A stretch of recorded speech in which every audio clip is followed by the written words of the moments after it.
It's not a normal world, it's Taskmaster world. And now, if you're listening to this in the audio realm or watching this in the video realm, you'll notice a slight difference in my voice. Well, if you can see it in the video, you'll be able to see this cable dangling. The microphone that's now a prop no longer works because Apple wants to make everything freeze. But we go on because the David Hart interview was a little bit yelly at the beginning and then normal towards the end. So it'd rather be less yelly, more normal. But today's episode of Taskmaster World, the podcast, is a long awaited episode. An episode that will be incredible, even more incredible than the official Taskmaster podcast, because I'm better than Ed Gamble. Debate that in the comments as you will. I'm here with a brilliant guest, all the way from New Zealand, and from the New Zealand version, it's the one, it's the only Taskmaster's assistant, Paul Williams. Wow, what an intro. Thank you so much. You're welcome. Now, a question that I've wanted to know ever since you appeared on the Taskmaster podcast was how did you end up appearing on the Taskmaster podcast? Taskmaster podcast. I actually have known Ed Gamble for a few years. I met him at the Edinburgh Fringe Festival in I think 2016, and yeah, so he just sent me well, I got an email, actually not from him, from the producer of the podcast, asking if I'd come on, and so it's nothing too exciting, but Yeah. yeah, But I replied and said yes. and then you went on and had a load of fun. But what's really interesting when I had heard you were going on it was that because I'm a massive fan of the New Zealand version, I follow TVNZ on social media, so I get to see when things come out for no apparent reason, just because then I can see more Taskmaster New Zealand clips. But they said that they were airing series 12 a week later than than when it aired in the UK. So how did that Yes. sort of work? Well, yeah, that's always the case in New Zealand. We get everything slightly later than everyone else. Like you guys, like we kind of got the internet like in I think 2016. We started getting computers and the internet. So like we're always kind of a little bit behind. But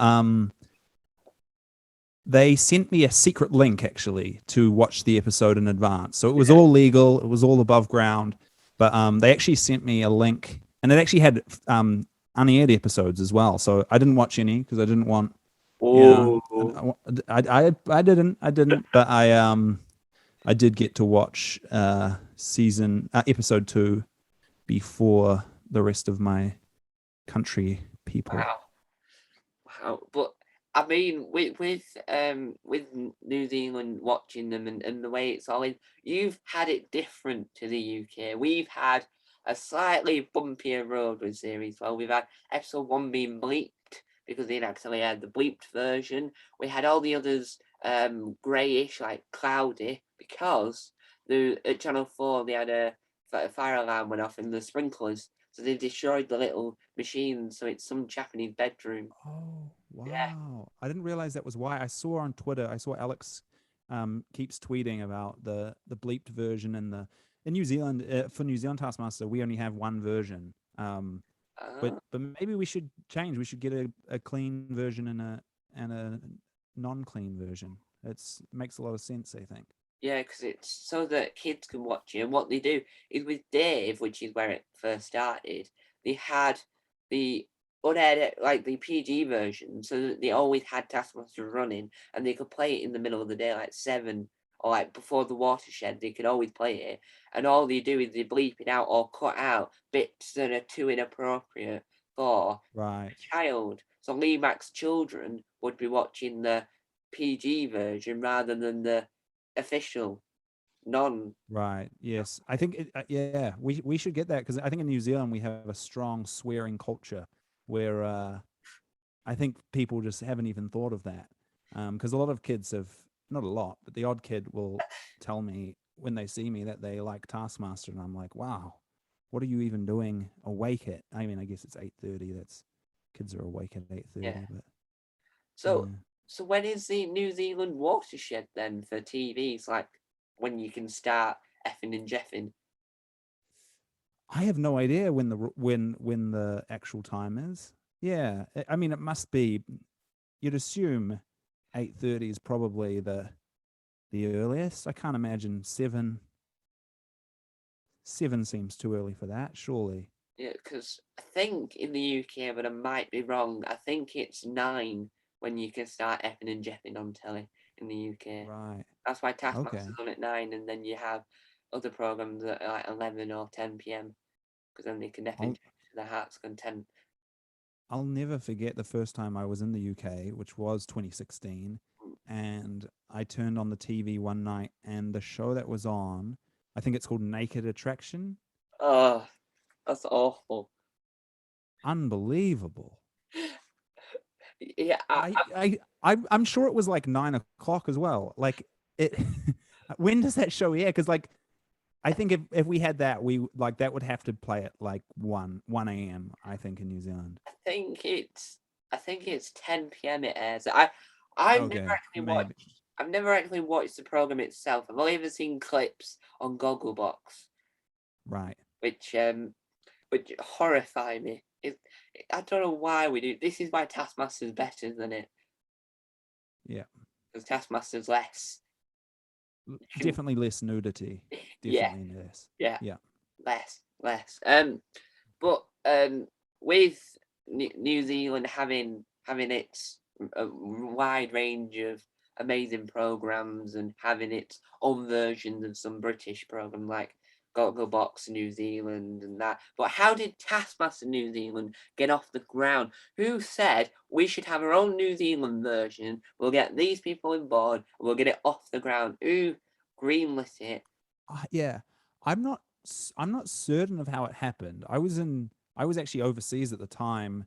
I was in New York for a few months, and I remember so the producers were people I already knew and was friendly with, and they I remember seeing a post on Instagram saying that they were going to be producing Taskmaster New Zealand. I think it was on Instagram or somewhere online, and I remember just being so jealous because I was like, I just can't believe I don't get to be involved in that.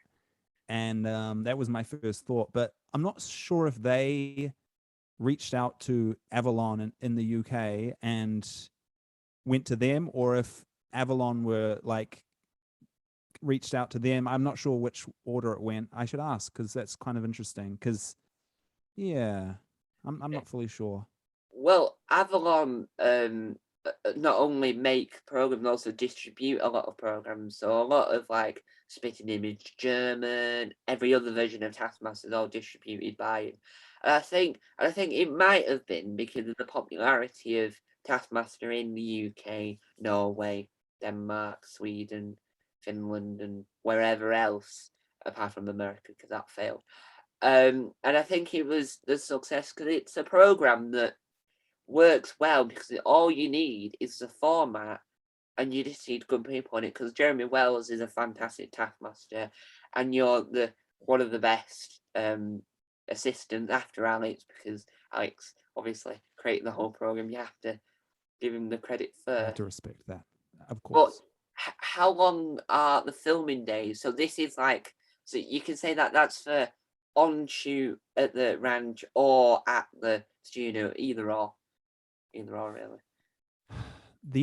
The task days, I'm really bad at remembering time and dates, Mm. but the days of tasks are quite long, but they are so fun that they don't feel that long. But I go there quite early, usually out to the house, which is kind of it's not that far, but it's a bit out of town. It's kind of out in the country a little bit, so it's a nice drive though. But I go there quite early in the morning and then leave at night. I don't know, but yeah. So and there's a nice lunch break, and obviously between tasks, there's um, setting stuff up, and you know, I get a lot of downtime, and um, and then I have no idea how long the days are. I'm really bad with remembering details like that. But the studio days, we shot them quite quickly. Like we did 2 episodes a night over 5 days. So season one, we got like a break in the middle with a weekend off. So we'd do like 3 days and then a weekend and then maybe like the last 2 days. But this time it was just 5 in a row for season two. Yeah. Yeah, I'm not certain about the UK, but Yeah, well, with you saying that you couldn't really remember the time, it must have been a really long day if you can't remember how many hours you were there, just sat there doing this same monotonous thing one after the other. well, yeah, not monotonous at all. Quite the opposite. Um, yeah, it's pretty fun. It's a pretty fun day. Like I actually sometimes like struggle to get to sleep during the tasks days because I'm kind of quite excited for the next day. Yeah, Mm. and it Especially the first day. I remember the first day of season one. I actually remember just it was like Christmas. I was like really struggling. I don't think I slept at all, and then wow. just like got there and was Mm. yeah very Now, excited. before we go on to talk about the series one, episode 4, and before I ask you another question, has the New Zealand version been renewed for a third series? Has it been renewed yet? No, no. I mean, not yet. I don't know. I don't. I mean, hopefully it will. I assume. I assume that's probably happening soon, like the application. But yeah, so it's a writer application, and then hope it gets approved, kind of thing. But yeah, no, I haven't heard anything yet. But fingers crossed. Now, if there was going to be a third series, which, according to Ursula, she hopes there is because Ursula knows how popular it is, who would you want to have on it? So, like, which comedians or like non-comedians would you want on it? Yeah, it's tough because there's a lot that I'd really like to get on it. That's why I kind of hope we get to do a bunch of seasons to give everyone a go. But yeah, I don't know if I should even really answer that because I don't want to. Yeah, you don't want I to. don't want to. We don't even know there's going to be a season three, and who knows who will listen to this and get their hopes up or Yeah. whatever. So, but yeah, there's a ton. There's a ton of people. Now, fans galore or galah, I don't know why I said that, but hey ho, fans across everywhere have always wanted to know, is it possible, is it feasible, or is it against the rules to have Rose Matafeo come over and then either be in it or do a Angela and appear briefly in a Little task? cameo. Yeah, I mean, I think it's definitely possible. Yeah, I mean, at least a cameo, surely a cameo. But yeah, I think I'm not sure if she would want to do it again as a contestant, but I think she'd definitely like to. If she's here and we're filming, she's got to be involved for sure. Yeah, because she was the first New Zealand person to be on Taskmaster and probably the first ever New Zealand comedian ever heard of before then I went down the New Zealand rabbit hole. Wow, Yeah. Flight of the Concords. Well, I didn't even know I thought they were American. To be Right. fair, I'll put. I didn't really like the program. I'll put that out there. Taika Waititi and Jermaine Clemens are fantastic in everything else, but I just wasn't a fan of like the Concords really. Wow. Didn't. Okay. I prefer What Do We Do in the Shadows and Wellington Paranormal. I was I was an I tried to be an extra in What We Do in the Shadows, Yeah. but the scene got cut. But I was playing pool in a bar behind Taika and Jermaine in a scene. And then I went to a screening, like one of the kind of premieres in New Yeah. Zealand. And when I realized it was cut, I stormed out. But the issue was I didn't realize that it had been cut Mm. like until the movie was over, Yeah. and so it just seemed like I was just leaving with everyone else. But I would like to say on record now that I was storming out. Yeah, because what do we do? Wellington Paranormal is actually a fantastic program and one of the first programs to ever have Taskmaster New Zealand alumni in it. Because Yes. I'm amazed you've seen it. Does it screen over there, or do you find well, ways to watch it? what happened was I think it was last year. It was towards January of last year or this year. It was very recently. It was before I talked to Sam Smith. Um, they'd aired on Sky Comedy all 3 series.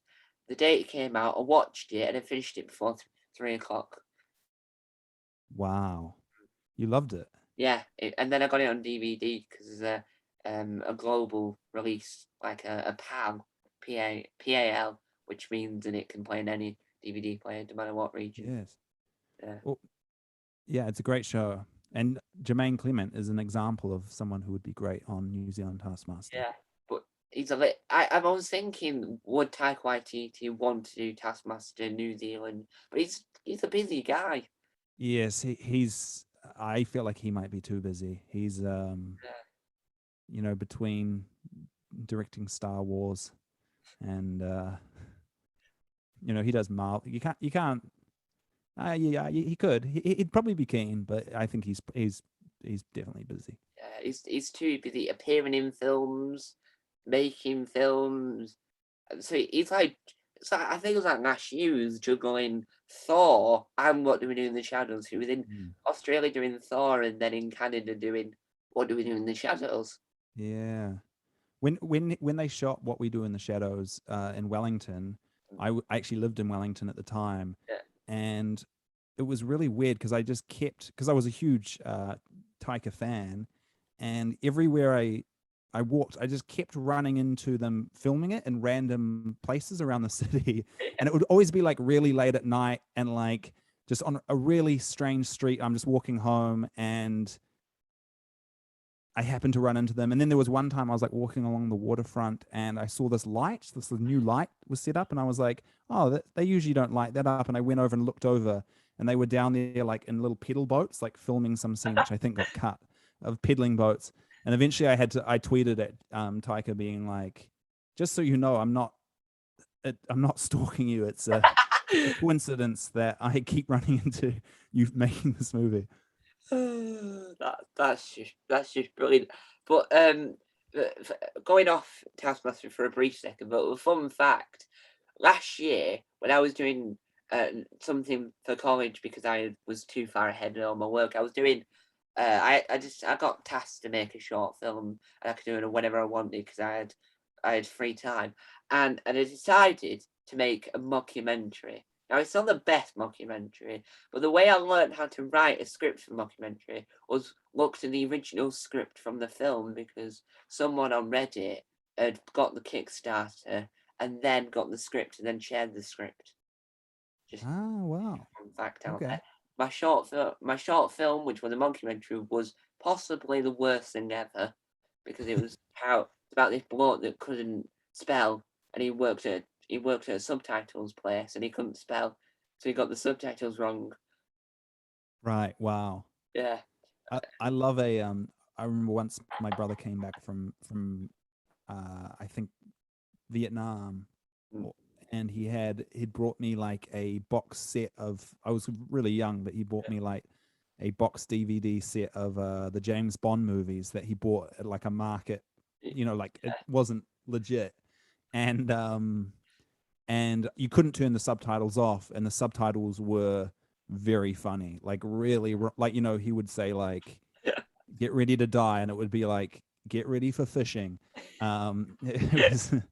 It was really good stuff. That's brilliant. Now, you mentioned on the podcast because someone had sent an email, and this podcast does not have an email because not enough people want to send emails these days. You had answered it on an email on the podcast about what was it like having your brother on board on the first series. But what was it like having your brother on board? But you can only answer it with a different answer that wasn't already on the official podcast. I don't remember what I said on the official podcast is the issue here. Right. Can you Uh, I don't did I remember say? either. I think maybe did I say it was annoying, slightly annoying? Well, you can make it up now and then if you don't remember, just make Yeah. it up. Okay. It was amazing. It was amazing. It felt good to give him the opportunity to be on the show because he'd given me a illegal box set of James Bond DVDs many years earlier, and so this felt like repaying him, was giving him the chance to complete some tasks. And I feel like was it sort of like was it fun? Because it's sort of like a lot of stereotypes of brother like sibling relationships, like I hate you too, yeah, we hate each other, woo, and then they fight a lot. Was it a happy environment rather than hating each other and attacking each other? I mean, yeah, he was focused on the tasks a lot of the time. I feel like a lot of the time he barely noticed I was there. Yeah. Um, yeah, there was only one real time where he was writing a national anthem for Libya, and I specifically told him not to damage the desk in the study, and he started whacking it with a guitar, I think, and that was the one time I think I got genuinely Annoyed. annoyed. Yeah. Now, just before we nip on to talking about series one, episode four, now I don't. You probably do know because you probably have to know before anything happens because of legal reasons. But what did it feel like knowing that James Acaster used your music in his stand-up show that ended up being sold on Vimeo? That's a fantastic stand-up show. Um, yeah, it's really cool. Well, he's like my main advertiser for my music. He I met James in New Zealand. I don't know what year that would be, like 2015 maybe, 2014, 2015, 2014 maybe.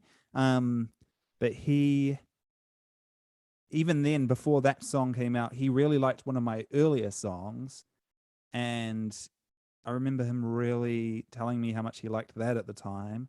And then yeah, he started using that song before his shows, and I remember I had some people I knew went to it in New York, Yeah. and they didn't know, and they were just like, "Wow, I'm at James Acaster's show, and your song is playing." He just keeps playing it on loop before the show, and I then just constantly get those messages.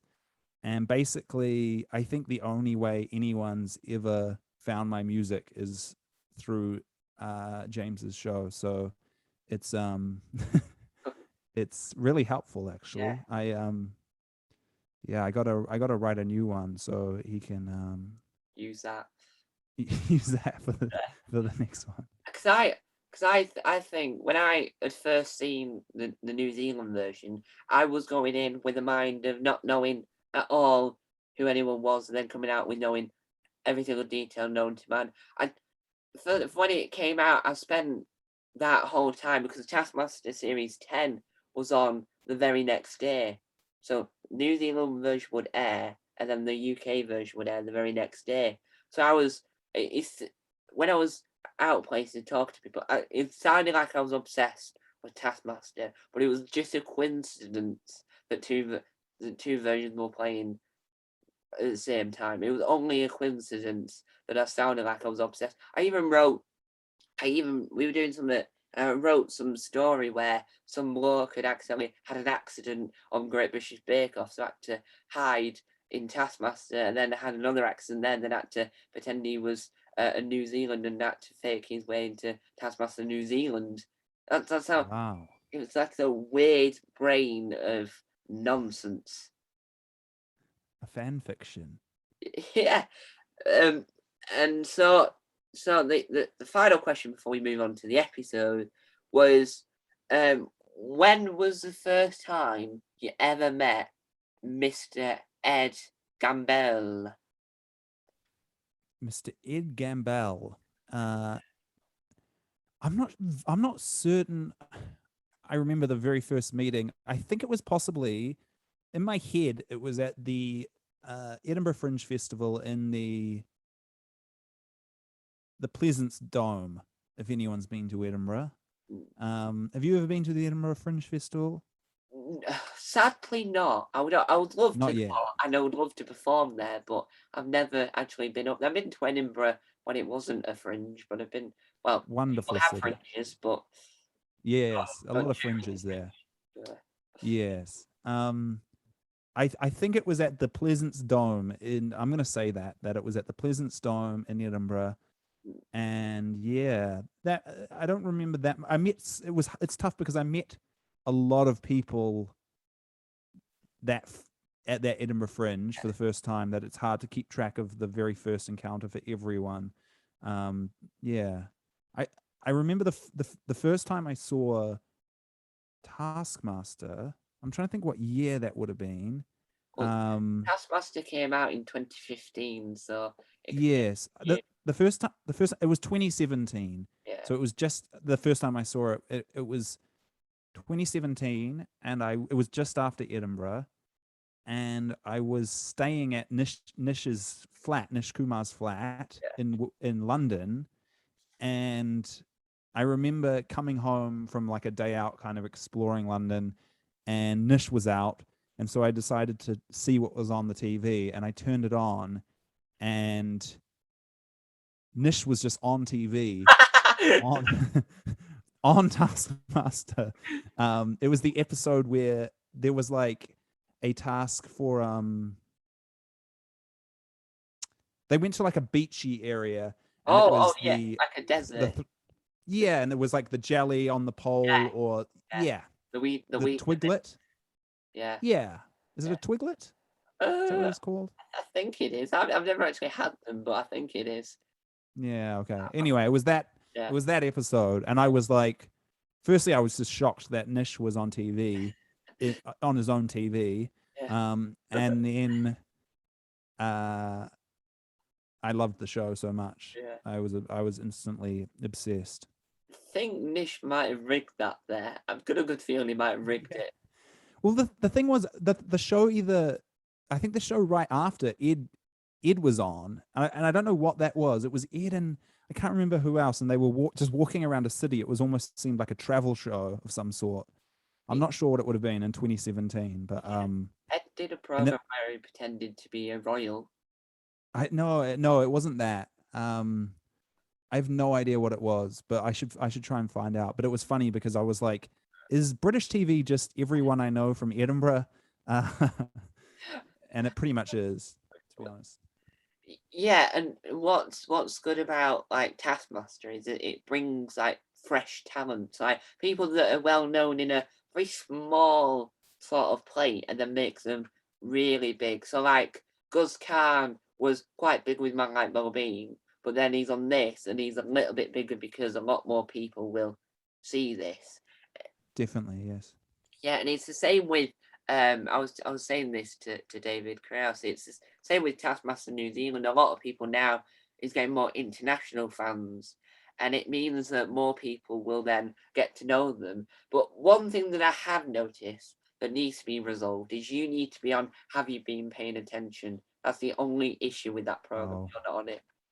oh, thank you. Yeah, I'd love to do it, but what you were saying about the crowd thing definitely is true. I went to see Lou Sanders' show in New York, and at one stage she just asked, "Who's here because of Taskmaster?" And a lot of people were Taskmaster fans who would then come along to see her do stand up. Yeah, and it's just incredible. Now, let's move on to talk about Taskmaster NZ, Series 1, Episode 4. Seemed like a lifetime away, but we're back to talk about it because New Zealand Series 2 was fantastic. But you have to remember, it all begins with one amazing series. Now, to jog people's memory if they haven't seen it in a while, it's Episode 4 with Madeline Sami, Brindley Stint, Lee Hart, Guy Williams, Paul Williams, and Jeremy Wells. Now, I've got to ask the question: Is how do you spell Lee's name? Because when I was writing my notes, I would spell it L-E-E, but does he spell it differently? I'm the curious from. Yes, I believe he's a Leigh, Lee. Wow. I'm not good at spelling out loud. I'm kind of more of a written Mm, speller. yeah, I'm But not. yeah, Leigh, Yeah. Wow. and then Hart, Hart, opposed to heart as in Yeah. the organ.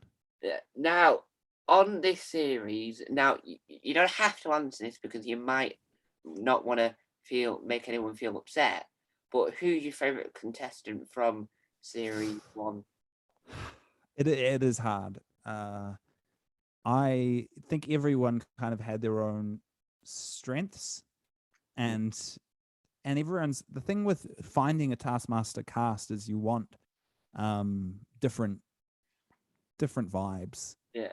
and so I think it is quite hard to compare people because everyone's quite unique, and yeah, I think I'm not going to answer it, but yeah, Yeah.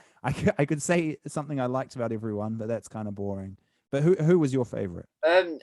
Well, I I I want to say Brindley Stint for one reason and one reason only. Now, I was telling this to Sam, and I was telling it to someone else as well.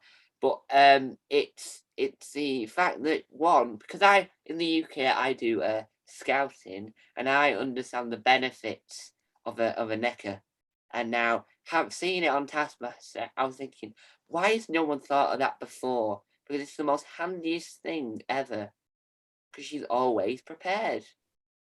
Yes. Oh, such a good outfit, and she was definitely very savvy with the tasks. She was constantly looking for clues or any sort of secret hack, Yeah. and yeah, she was very savvy. Do you reckon any of I don't know if you've had time to ask them this, but your brother might know because of your brother, but has any of them actually ever seen the original UK version?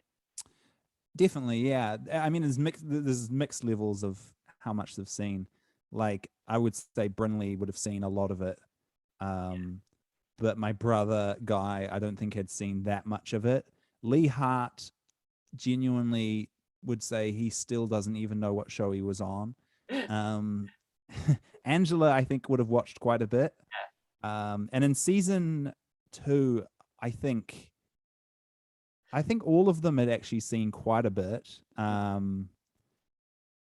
Yeah, I know Laura and David, and Yeah, David yeah, was quite a big fan. When I was talking to David, he had said that he'd loved it because he had seen Paul Chowdhury on it because Paul Chowdhury was his favorite contestant. So he's already out there being a massive fan, and it must be weird watching yourself back on TV because you did a live watch along on Twitch and YouTube for Guy Montgomery and Laurie Daniels thing. Was it weird watching yourself back now out in series one and in series two? Now it being months and months and months later. yeah, I think it's always weird to see yourself on. I don't think anyone likes it Yeah. much, but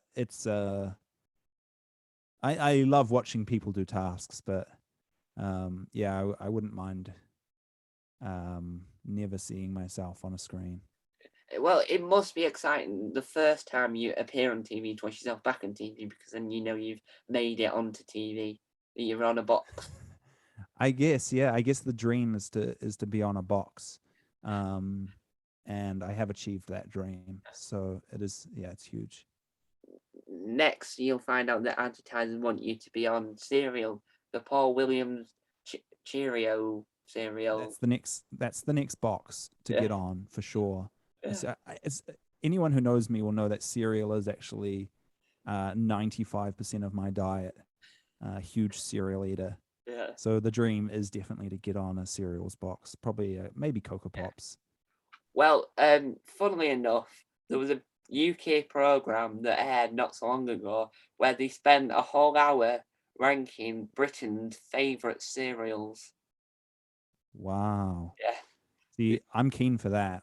it- I'd like to I'd like to do the New Zealand version of that. Yeah. As the host slash judge, I guess.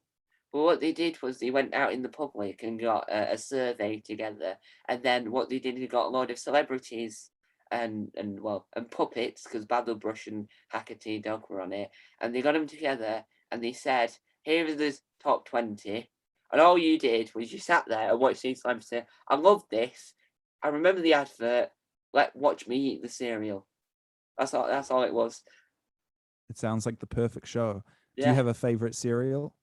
I think it changes all the time, but at the moment it's Weetabix. Okay, wow. In New Zealand, they're just called Wheat Bix. I mean, it's a different company, but Yeah. Well, yeah, we've dropped the A.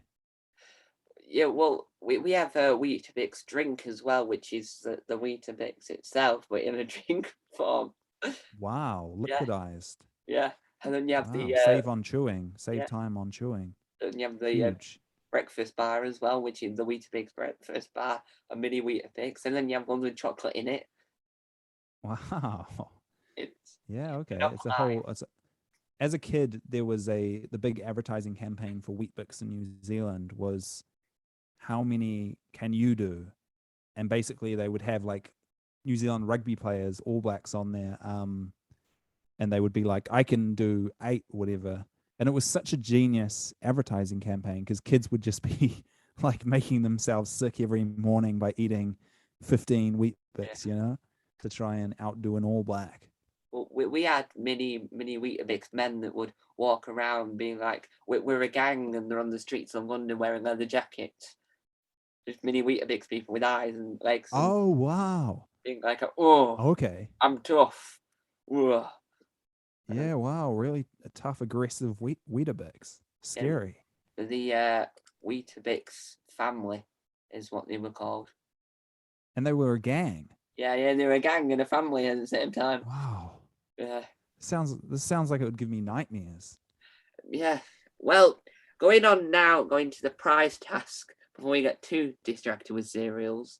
Um, well, that just needs to be a whole segment. You just need to have a segment for the ad break of you just sat there eating cereal. Yeah. Yeah, just get the chance to divulge in food. Was the prize test was bringing the best gift for an enemy, or as I like to call it, energy, as I wrote in my notes, spelled it completely wrong. Um, It's a which is callback to your short film. yeah. And so we had Brinley had a haunted doll. Now, are you scared of dolls? I think if the doll is scary enough, definitely. Yeah. I mean, I just said I'd be scared by a gang of Weetabix, so a scary doll is definitely going to scare me. Yeah, and I just think now when you, because they made films with scary dolls, and now when you see a doll from that era, you always think la la la la la, and it's like it's ruined a lot of people's childhood memories of Mm. dolls and baby things. Yeah, for sure. Yeah. For sure. I mean, you never find your own childhood toys scary, but sometimes you see someone else's and you're like, I mean, you don't want to say it out loud because you don't want to spoil it for them, but Yeah. some people's childhood toys are terrifying. Well, a few years ago, we found my mum's old dog. And what had happened to it was over the years was one of the eyes wouldn't open again, so it had like one eye shut and one eye open, and it That's and its arm's gonna fall off. incredibly scary. That reminds me of in New Zealand, Uh, they actually haven't had it for the last few years, but on the main street of Auckland, Queen Street, there would be a big department store farmers, and they'd have a giant Santa Claus outside on the roof of the corner of the building every year. But it was terrifying because it had a robotic finger and a robotic winking eye. So Oh, it kind of just looked really It was kind of like almost beckoning and like doing this weird wink. But it was very. I think they got rid of it because it was too scary yeah. and possibly causing accidents on the street. And so Guy brought with him friendship with him, which I don't think is that scary because brothers can technically be friends. So I don't think you're scared of Guy, are you? no, I think his theory, I can't remember fully, but I think his theory was that they stop being your enemy once they're your friend, You can something like that. It's very confusing. I'm getting a sore brain just thinking about it. you can have But he friends. had some thought. Yeah, it's like if you gift an enemy friendship, maybe I'm making that up, but he had some sort of theory. I remember that. Yeah, well, you can have frenemies, which, according to whatever I've heard it on, there are friends and they're enemies at the same time. Yeah, yeah, And then Lee brought in a power grid, not as in like a national power grid, but as in like a small power grid, because that would be too much to bring in. Madeline brought in a pillow that she'd farted on, and Angela some bird seed with tablets to make you poo. Now, which out of those, which one, if you were the Taskmaster, would you give 5 points to?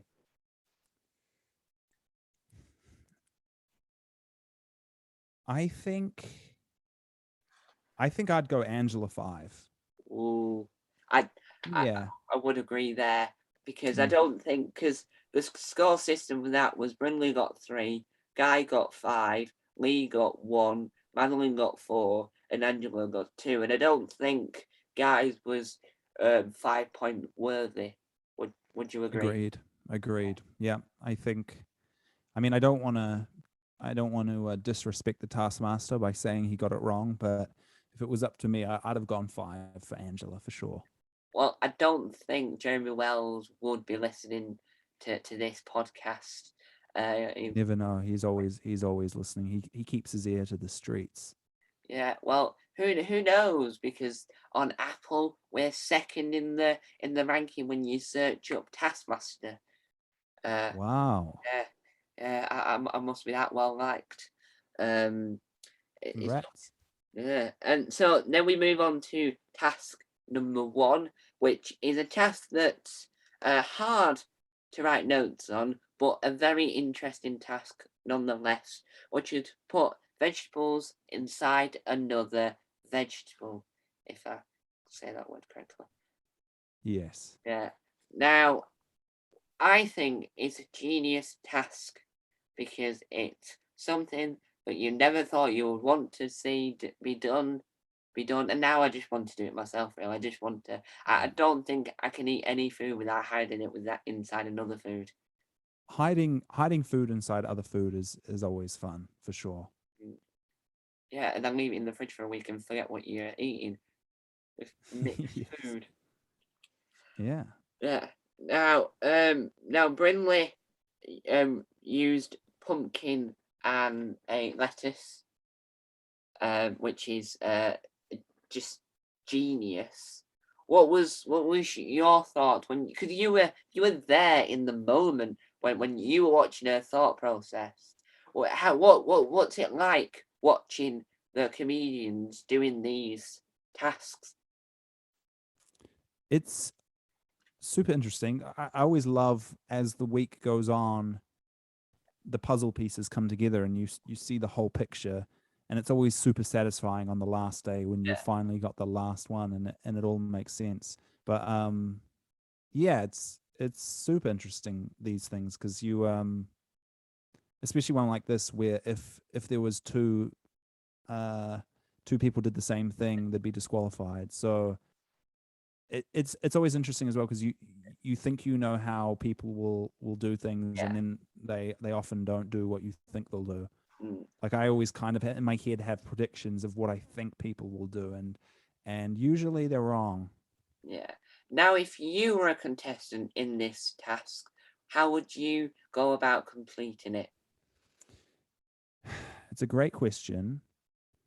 I'm just trying to remember exactly the vegetables. There was pumpkin, lettuce, carrot, a Brussels sprout. There's one I'm forgetting. Um, Oh, a capsicum? Or yeah, I it was a think, capsicum. yeah, I think, Yeah, I think I'd go. I don't think I would have gone into the pumpkin, because my fear would have been that someone else would. because I think that's the most logical choice, right? It is. Because It is. it's it's the biggest and the easiest to kind of make hollow. Yeah. I almost would have tried probably something similar to Angela, where I'm trying to like hollow out a carrot. Yeah. Um, Yeah. yeah, w- because the w- capsicum also makes a lot of sense. Yeah. Honestly, I might have actually gone lettuce purely because I didn't think anyone else would, like, to somehow hollow up into and make enough space for a carrot. I think I would have gone carrot into lettuce. Yeah. Well, what I would have done, is because I've been thinking about this over the last 2 seconds, is I would just ignore the task for a few seconds and make a flute out of a carrot. Because if what else are you gonna do with it? Once you made a flute out of it, you then worked out the best technique to hollow it out, and then you can use the carrot and use it to your leisure. Wow, make beautiful music. Yeah, because you can make music, but what's really interesting about this is that pumpkins don't get used enough in the UK at least. I only ever see pumpkins at Halloween. I don't like Halloween, so I don't really look out my window. But pumpkins are only ever in fashion at Halloween because we don't eat pumpkin like they do in America. Do people in New Oh, Zealand chomp on pumpkin? I'd say I'd say pumpkin's quite popular here. Yeah, pumpkin and kumara, which is like I well, actually kumara is quite different to pumpkin. It's more like it's a sweet potato. But I'd say pumpkin and kumara, they kind of go together. Like if your mum's making dinner or your dad, anyone can make dinner. But my mum definitely does the dinner in my family growing up. But yeah, pumpkin was pretty popular. Yeah, Have I'd you ever say have you ever had pumpkin pie? pumpkin pie. I have. Yeah, the concept of pumpkin pie was initially very disturbing to me, Yeah, but upon trying it, it's good. It's delicious. Yeah. yeah. Because to me that doesn't sound right. Because when I think of pie, I think of cheese pie, meat potato pie. I think of pie that's practical, not putting pumpkin in a pie. Yeah. Well, the crazy thing about pumpkin pie is it's like a dessert. Like if you told me pumpkin pie, I would think that's a savory pie, but Wow, it's deliciously sweet. wow. Now wait, now I think Brindley did really good in this, but what's really interesting was how Guy decided to go with the idea of breaking the pumpkin. I don't know how I went pie, but breaking the pumpkin, like smashing it and making a mess. My notes read as follow: smashed a pumpkin and made a mess. That's Yeah. the extent of my notes. Yes. Well, he slightly did. I feel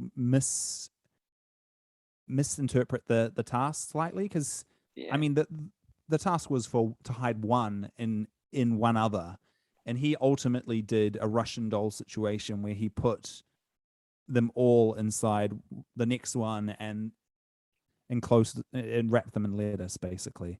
But Yeah. he created a mess, and I don't fully remember. Do you remember the score? Yes, I do remember the score because as I said before we recorded this, I stole the Taskmaster podcast, so I did it to the letter. Now with the scoring, which we'll briefly touch on before we talk about the other contestants' attempts.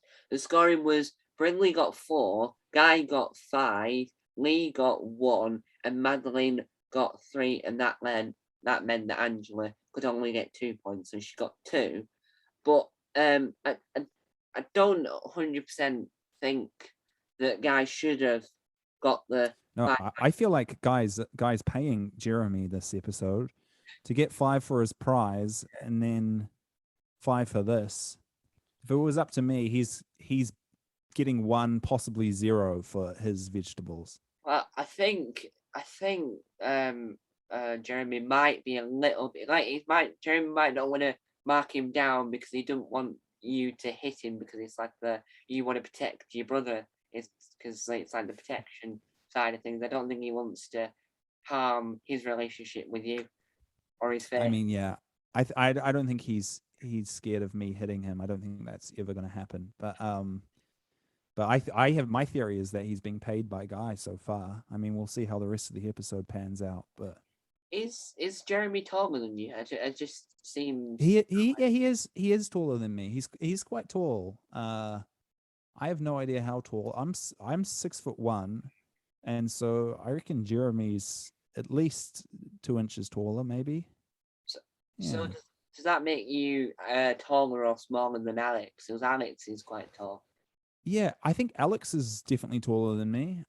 Alex, I was very surprised when I met him and saw how tall he was because obviously compared to Greg, Alex looks about 4'8", but I think in truth he's like 6'4" Yeah. or something. I don't know. Yeah, and yeah, because when I'm watching you sat there, it just always seemed a little bit off, a little bit. Because with Alex and Greg, we deliberately make Alex look smaller than Greg because then they can run with the joke of little Alex on. But with you two, you just looked a little bit off because you look like you've got similar heighted chairs.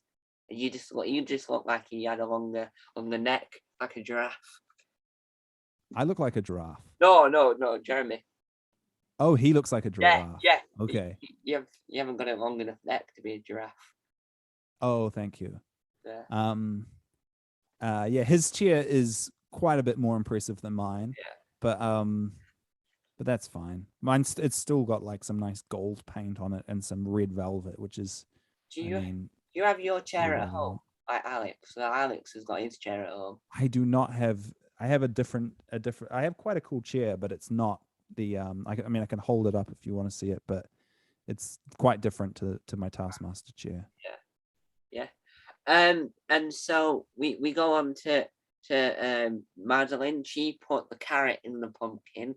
It is that when you were, because I think Sam Smith was telling me that you weren't as heavily involved in this series as you are in writing the tasks as you are in series 2. But would this have seemed predictable? Putting a carrot in a pumpkin.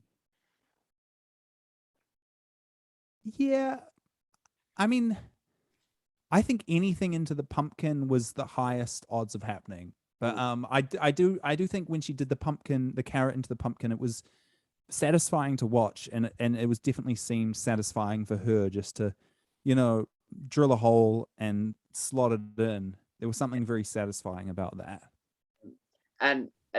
So obviously she got 3 points for that. But I just think it is very, very simple just to trying to cut. Well, obviously for me, it'd be more of trying to not hurt myself because I don't trust myself with any sharp object really, or with any object that could end up in either you being injured or killed. I don't want to be that responsible. So I would have an issue opening anything without trying to not either fling it against the wall or actually damage myself. Because It's a good way to live, I think. have some Be safe. Yeah, like people say, never bring a knife to a gunfight, but personally, I just try avoid attending gunfights. Yeah, and I mean, Yeah. the only thing I can think of with that is that a knife could reflect the bullets, but bullets are much faster than a human. Yeah, I think you'd be pretty lucky to shield yourself with a knife. Yeah, because it's quite thin. Mm. Yeah, and so then Angela had Angela ate the carrot because she hungry? Do you reckon she was hungry? Possibly, they do have some good snacks in their little waiting room, so I can't imagine she would be hungry because there was there's chips and muesli bars and drinks and all kinds of stuff. Yeah. And then Lee, Lee, I think, right. I'm going to make this comparison. You can agree or disagree with this, but I think Lee reminds me a lot of Mike Wozniak. I've just got a feeling that they had the same similar sort of madness going for them. Yeah. Okay. Yeah, I can see it. I can see it. Yeah, because Lee decided to do the complete opposite of everyone else and grab a food mixer, but not know how to use a food mixer, but then work how to use it, and then he'd been really delayed on time because he was confused about a food mixer. It took a long time to get that Yeah. going. Yeah. Would you know how to use a food mixer straight away? I mean, it's tough because obviously using your own appliances is very easy, but sometimes when you get into someone else's kitchen, it can be tough to figure out something like that. Yeah. So I think the reason was he was trying. The lid needed to be locked in before it would go as a safety measure, and he didn't realize that, I believe. Yeah. And one question I've wanted to know for a while, but is, in the lab, is there plug sockets dotted about in the lab? Because it needs to be plugged in, possibly. Yes, yeah. There's definitely some at least one. There's definitely Yeah. at least one. Yeah. Yeah. And would you class the lab as scientifically proven to be an actual lab? Would scientists be able to work in this fictional lab? Yeah, I mean, I think they could. They'd have to bring in their own sort of equipment, their Yeah. beakers and whatnot. But I think you could definitely use it for sure. Mm. And I just think Lee in this series was like just out of the ordinary and just not knowing what's going on. And sometimes he just feels like he didn't know where he was or what day of the week it was. I think that was very much the case. He also, every time he went to the shed, which was pretty much every task, it was his favorite place to go, he would smack his head. It wasn't always caught on camera, but he would hit his head every time. And I, it wasn't a joke. It was just genuinely every time he would hit his head. And I'm pretty sure he had like constantly, he would just have like kind of a cut on his head from hitting it every time. But it is low and it surprises you every time. But because initially I thought he did it as a joke on purpose, but as the season went on, I thought no, he just is constantly hitting his head. I'm surprised he didn't get concussion after it. Maybe he did. Maybe that's why he didn't know where he was most of the time, was because he was he was taking a lot of head knocks. Mm. And on the set, do you have first aid people on hand? Because obviously, if you haven't seen series two, this might be a spoiler. If you haven't listened to my Ursula Castle interview, it will be a spoiler. But since the incident with Ursula hurting herself on series two, did you have first aid people on before that? Because you wouldn't have expected that to happen whilst you were Yeah, filming well, series one. there's always been an on-set producer who's like Yeah, knows first aid and is qualified. And then in season 2, we actually, on specifically on David's days, that have a special safety person hovering about, yeah, because we kind of knew that he was high. Like the very first day we filmed the um extreme cup of tea, and he hung himself upside down like a bat from the roof supports. And so right from the get-go, like that was maybe the first task he filmed, I think. um so we knew he was high risk of um hurting himself. But yeah, it's a tough one because we want crew and cameras to be as invisible as possible, and I think we do a pretty good job of doing that, just because you don't want to interfere with the people doing the tasks too much. And I think we do a good job of making it feel like it's just kind of them and me. Yeah. yeah. Now, speaking of invisible, just going off topic for a few seconds, I don't know if New Zealand have it. I don't know if New Zealand will ever get it because I don't know what the relationship between New Zealand television and Dave is. But Dave has a program called Outsiders, which is David Mitchell and a bunch of like contestants. There's only one person on there that hasn't been on Taskmaster yet, And what they have to do is you have to complete a series of challenges to win badges at the end of the night. Now, in the latest episode, they had to hide themselves, camouflage themselves. Now, Jamali Maddox decided to camouflage himself as a cameraman. So, dressed like the cameramen were and hold the camera, and so that he was hiding in plain sight. And Wow, that's. Oh, what were you going to say? that made him look invisible. Yes, so it's funny you say that. That was one of my ideas for season 2. We did the task that was find me and film me. One of my ideas was I could be pretending to be a cameraman holding a camera the whole time. Ultimately, we didn't do it, but yeah, that was one of my ideas as where I could be hiding. Yeah. Was in plain sight filming them. Yeah, and it worked so well because funnily enough, Jamali already had the coat that resembled the camera people. So it just made it more funny because then when Kerry Godman then after the time was up realised once he had said hello, she then felt really bad that they don't really notice the camera crew. And that's what reminded me when you were saying they tried to make it look invisible. It reminded me of that because it's an unusual thing, but it's still funny. And one of the best tasks from series 2 was where there was clones of you. There was many different clones. Yes, yeah. So that was the one, and it is a perfect hiding place because yeah, you don't really see their faces because they're kind of constantly in behind the camera, but and yeah, you kind of don't really, you're not supposed to interact with them or really look at them too much, but yeah. Now that it's almost almost Halloween, the spooky season, and people want to dress up as different film, TV characters, how would someone make the perfect Paul Williams from Taskmaster New Zealand series 1 or 2? How would they make the perfect Paul Williams? Like costume? Yeah, costume wise, not Yeah. able to recreate your facial features. Pretty simple, I think.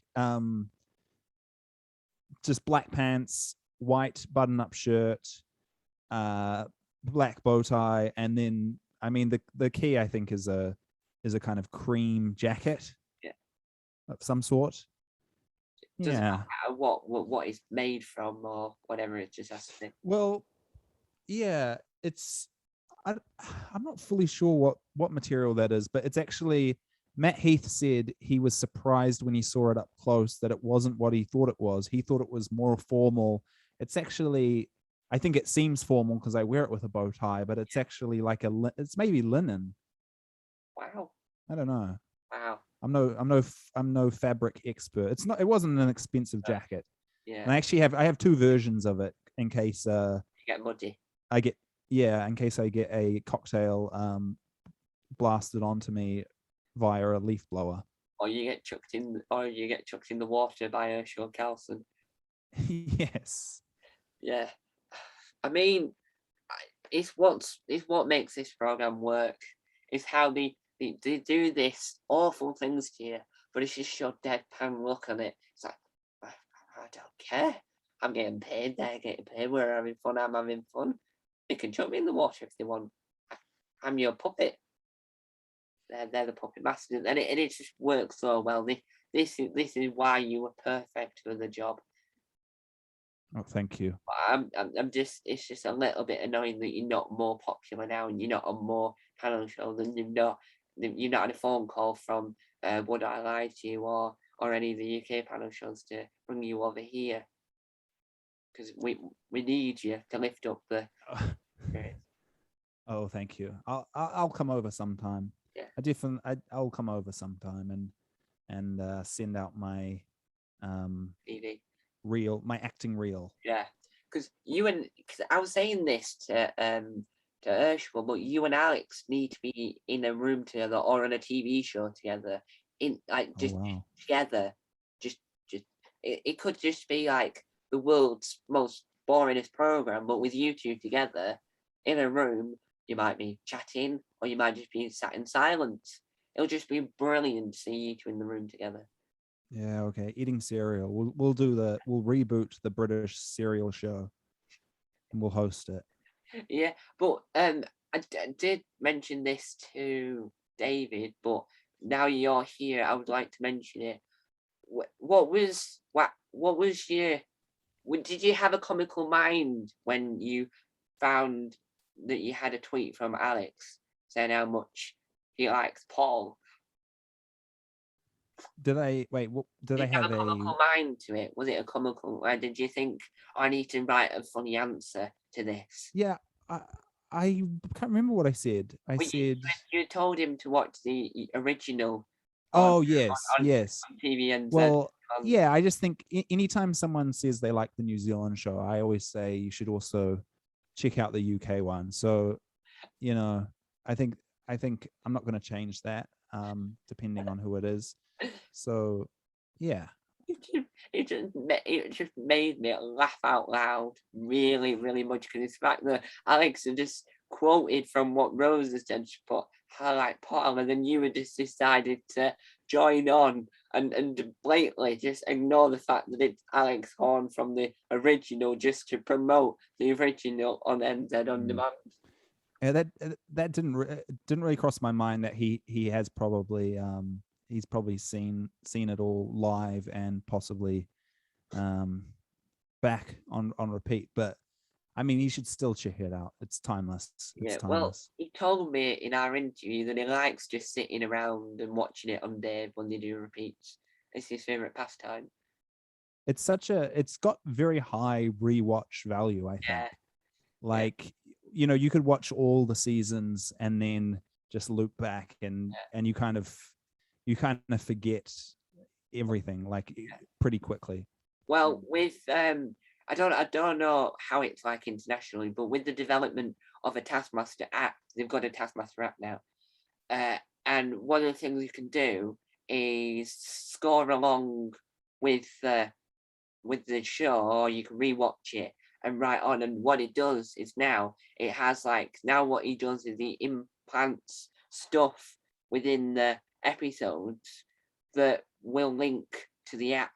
So it'll say like, "Did you spot blah in this episode?" And it's something that is hidden, so that only people that are following along on the Right. app can find. Yeah, wow. Do you have the That's task? very cool. I don't. No, no. I should try download it. Yeah, it's I'm like I said earlier though, New Zealand, we're always a few years behind. So currently I'm still just using a landline phone, which doesn't take apps, uh but once I get a smartphone, I'll definitely get the yeah. app. Well, I reckon the New Zealand version need to like have the exact same app, but just New Zealand version. Okay. Yeah.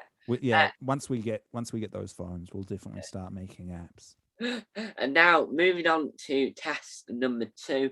Now, from my opinion, task 2 was a fantastic task. One, because I do at college, I do media, so I am wrapped in the world of film, television, and you name it. And doing these interviews has meant that I met a lot of people that I look up to or I'm massive fans of.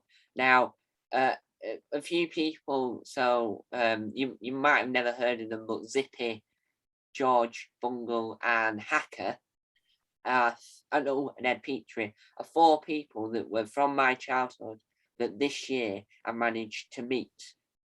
And then people, Wow. yeah, I managed to meet nearly everyone from my childhood, and then people that over the years I've grown to become massive fans of, like Richard Herring, you, Alex Thorne, and the likes.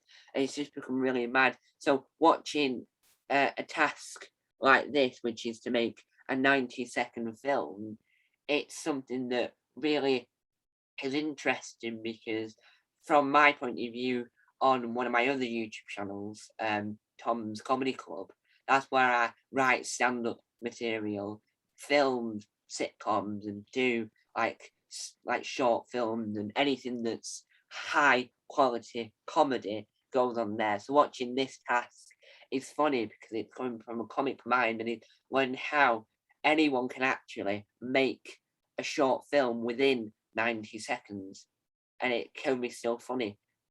So it's a team task as well. So you have team 1, which is Brindley, Guy, and Madeline, and Team 2, which is Lee and Angela. Now, I'll jog your memory of the films before we discuss it, then you remember. So we've got the Team 1 is the James Bond film, which is where Madeline plays Jane Bond. And then the second one is a superhero film. Now, out of those, which one was your favourite film out of them two? I think definitely Jane Bond, purely because I'm definitely more of a Bond fan than a kind of Marvel superhero Yeah, fan. yeah, And also they forced me to act in the Leaf Blower Man film, yeah, which meant like I said earlier, I don't want to see myself in it. I'd rather just sit back as an audience member and watch and enjoy. And so I'm definitely going to go Jane Bond on this yeah, one. I think also the practical effects of blood coming out of Brinley's mouth, that's world class. yeah. And I can actually see you doing your own opening because of your outfit, because of everything you wear. You are prepared to be the next James Bond. I get rid of the word James Bond and be Paul Bond. I'm glad that you've said that, because that is ultimately my goal, and I'm hoping Taskmaster is just a stepping stone to getting the role of Bond. Yeah, You need to email Sean, not Sean Connery, Daniel Craig, and ask, could you help me get an yeah. give me? Well, that's yeah. It's a good move. Sometimes you just got to ask, right? And I'm sure he'll be keen. I should try start an online campaign. Kick Get a off. hashtag going. Yeah, Yeah, yeah. Paul for Bond. Tweet that if you're listening to this. Paul for Bond. That I can you do numbers and hashtags, or maybe just spell for. Um, Yeah, I would recommend just spelling it Four. Just spell it that way. for Bond. Yeah. Okay. For, I feel like that would make sense if I was the fourth person to play James Bond, but well, it well. doesn't really. So we'll have two hashtags on the go. Hashtag Paul for Bond spell P, no, not P, spell FOR, and then the other one is Paul for Bond spell FOUR. We'll have two hashtags on the go. Yeah. Okay. Double the chances. Yeah. Double hashtags. Okay. And if you want to send this hashtag globally, you'll be able to see the hashtag with this interview. When I share it, you'll be able to see the hashtags underneath or on top of the tweet. And probably next or near where I've tagged Paul into the amazing interview that this is so far. It'll get better as the event goes on. Now, I think that Lee is addicted. I'll say that again. Addicted to leaf blowers. I'd agree with that. He loves going to the shed, and he loves a leaf blower.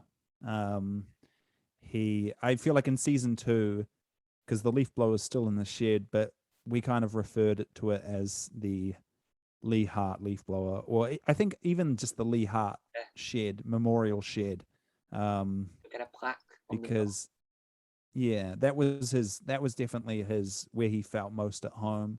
When he needed the bathroom, he'd weirdly never go to the bathroom. He would go around behind the shed. I just feel like that was kind of his area, and the leaf blower was definitely his preferred weapon. Yeah. And the leaf blower isn't as used as much in the UK version, apart from which this is a spoiler for series 12, episode 4, which have you seen that yet? I actually haven't. Oh, I'm not up to date. I'm not up to date. I won't mention it, but I will say that the leaf blower is used. It's at least like the first time in the last 3 series that the leaf blower is used in one of the tasks. Wow. Yeah. So the Lee Hart will be proud. yeah. But I don't think. Do you reckon Lee Hart now watches Taskmaster I UK? don't think Lee Hart has access to a computer or a TV, so I don't think he's ever seen any Taskmaster. Don't even think Yeah. himself on it. No, I don't think he knows he was on it. I think he just was, yeah. Yeah, he was bribed. Yeah. Yeah, And so within that, Team 1 got 3 points and Team 2 also got 3 points. Now, I'm going to point out the fact that I quite liked quite like the James Bond one. I found it even funnier that Guy made a mistake and made an error on his own bat, because why not? He needed something to do behind the camera, and it was shot beautifully with a toilet roll holder in a tube thing on front of the camera, and they're doing the whole thing. And I think it's a perfect thing overall, and that teaches everyone at home you can make your own James Bond. You can. Do-do-do-do-do. The first home video I ever made as a kid was a James Bond called Stranger in Paradise. I Wow. never finished it. It was very long and took me years. But I'll maybe finish it one day. Yeah. One day you'll finish it and it'll premiere at the BFI South Bank. For no apparent reason, someone will have stolen it and played it in London. This sounds wonderful. Yeah. This sounds wonderful. I'm keen. Yeah. Do you have just as a side question? In New Zealand, do they have their own version of BFI, which is the British film industry? No, I don't think so. I mean, we have the New Zealand Film Commission, but like the BFI, the New Zealand Film Commission funds films, but we don't have like a, because the BFI, I've been to the BFI, right? It's a big theater, right? Yeah, it's Cinema complex. Yeah, and they've got their own. I've been in the gift shop. I actually bought a book for Taskmaster alumni Nish Kumar in there, a Wow. book about movies, because he's a big cinephile. Yeah, that's the word I never thought I would hear on a Friday morning. And I attended a movie with Rose Matafeo there. We went and saw the Philadelphia Story. Wow. Well, they've also got a streaming service as well, because the BFI player, and they show films. So they've got the original What Do We Do in the Shadows on there, but they show films from other countries. So the film that I watched last night, and I cancelled the subscription straight afterwards, was called Cinema Paradiso, which is a Italian film about this child that's addicted to looking at film reels, like the original films. He was looking at them, and he's also religious, because every time there's someone kissing or something gets a little bit inappropriate, the priest always like and the bloke has to put some paper in it to cover it up. Then the priest did you say you cancelled the subscription right after watching this movie? Yes, it wasn't. So you were not a fan? No. Wow. I Okay. saw the trailer and thought, oh, that looks good, and I watched the first bit of it. There was a woman complaining, and then she, I couldn't stomach the first few. I watched it like 5 minutes and it got boring. Okay. I'm It's sorry that happened. What do you give it out of 5? 2. 2. Okay. Wow. Yeah, the subtitles were quite good. Always benefit with good subtitles. Now we move on to task 3, and we stop talking about Italian films. We talk about New Zealand television. Now, because I love international television, I will point that out there. Now, task 3 was a task that I think sort of works, but then sort of doesn't work on a level. On a level as in, if you're Angela Dravid, it really doesn't work. It's make this mum proud. Now, I want to know, similar to with Rosalind, how did you find this mum? How did you know she was a mum? How did you not know she was a middle-aged woman? Well, yeah, I guess we trusted her claims that she was a mum, because I don't know if we never met her kids, so for all we know, she could have been lying about being a mum. But I definitely was getting mum vibes from her. Basically, I think they just put a call out for mums, and then chose some of their favorite mums, and we narrowed it down, and ultimately, I actually wasn't really involved in choosing the mum, but someone decided that she was the mum for the job. Do you reckon she appeared on other TV? Because Rosalind, who's a similar sort of thing, Rosalind, who was according to Ashley B, a nightmare, because we're not swearing on this channel, a nightmare. She appeared on The Chase later on. She's been on the UK Oh Chase. wow. Okay. She, Yeah, I'm not sure if Maria was her name. Um, if she has been on other shows, but someone, I can't remember who, someone recently saw her somewhere. I think maybe she was in the audience for a TV show 7 Days in New Zealand. It was something like that, and someone was like, "How do I know this woman?" And then realized it was the mum from the Make This Mum Proud task. Yeah. have you featured on 7 Days at all? I haven't, and I'm currently, like James Bond, I'm trying to start an online campaign to get on there. So I've just Yeah. been sending tweets at the 7 Days account, asking to come on, and so far it is not going well. Well, from what I've seen of 7 Days and what Sam Smith told me, who is a good friend of yours, I have heard, Sam Smith said that 7 Days is basically just mock the week. Would you agree with that? Very similar vibe. Yeah, it's the New Zealand equivalent. Yeah. Yeah. So I reckon you should just stop pestering 7 Days and just pester mock the week. They need fresh new talent on there. Just jump straight across. I think that's my next step. If the tweets don't work, then I've just got to leave the country and try mock the week. I think. Yeah. Do you not know the host personally? Do you know his phone number? You can ring him up and go, get me on the show, get me on the show, get me on the show, get me on the show. I mean, New Zealand is so small that basically you know everyone, but I do not have his number, and that's why I'm resorting to tweets. Yeah. Well, to get on to Are You Paying Attention, you could just pester Ursula Carlson because she's a permanent panelist. I could, yeah. I mean, she's quite intimidating, Ursula. If you watch season 2, you'll know that she's a powerful woman, and I generally stay away. Well, I've as of actually meeting her, I think in a she's very nice, but she knows where in a task where she's been poorly marked. She knows where she's been poorly marked. Yeah, she was very gracious when receiving scores.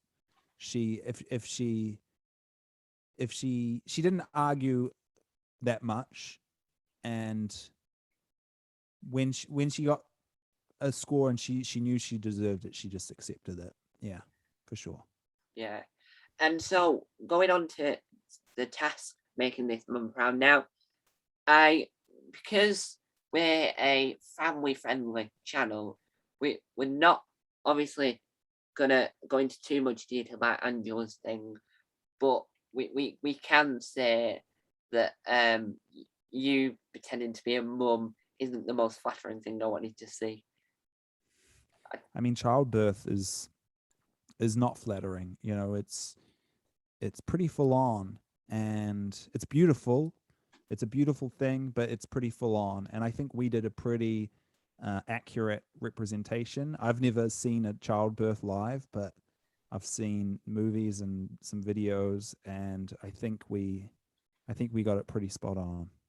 Did you not feel as people are calling it, the awkward tension between you and Angela during this task?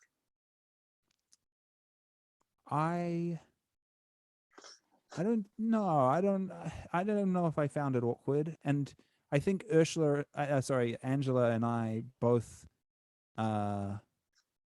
comfortable with silence and awkwardness. So I think it was fine. Yeah. Yeah, and I would not have wanted to be Maria in that situation. She was probably more horrified watching that unfold rather because if she is a actual mum, she'll understand the whole ordeal of it. But I don't think Mm. she wants to watch it. You probably not middle aged, but you trying to give birth to Angela. Yeah, I mean, I think that was the first day she was there as well, so it was a pretty full on welcome for the mum, but she stuck around, luckily. Oh, I was so hoping that wouldn't be her first ever interaction with this program. Or that's even, I just feel even more horrified for her. Yeah, no, that was her first one, and luckily she stuck around because for fairness, I think it's only right to have the same mum for everyone Yeah, 'cause it because would, different people have different levels of yeah. proudness. Now, Guy cheated. I'm gonna admit this, and you probably will agree, but Guy Williams definitely cheated in this task for saying he'll stop smoking even though he never smoked in the first place. That's definitely He, cheating. I mean, he came clean. I was As I was seeing him do it, I kind of thought he was just going to lie to her and then make her proud and then not say anything. So he did come clean. Um, and yeah, that's all I'll say on it. I think that the I think his actual attempt in the task to make her proud was to lie to her and then own up straight away. I think that was it more rather than actually saying he'll stop smoking. I think the whole point was she's proud that he's owned up to his own lie. 'Cause that's what mothers like. He came clean. Yeah. He came clean, and that takes guts. That takes guts. Madeline made an obstacle course and did the obstacle course. Well, Uh, she actually made me make the obstacle course while she sat in the caravan, oh, and then she came out and completed it. Yeah. So I quickly assembled an obstacle course with some stuff from the shed, and she came out and completed it. Yeah. how come they cut that then? Because that would have just been perfect to foil her and to give her less points, to give her no points. Yeah. I mean, sometimes it's just a time thing, but the amazing thing was she the hardest bit of the obstacle course Yeah. was I stuck a butterfly net into the ground and put a frisbee, and she had to throw it and land it in the net, and she nailed it first time. It was quite amazing. Yeah, I think that if they had enough time to include you building it, then they could use that as like saying, "Oh, this is deceit" or whatever. Because it's what they did with Joe Wilkinson with the potato. He did it perfectly, but then they showed it again with them zoomed in on the foot, and that's what I thought. That's what I think they should have done.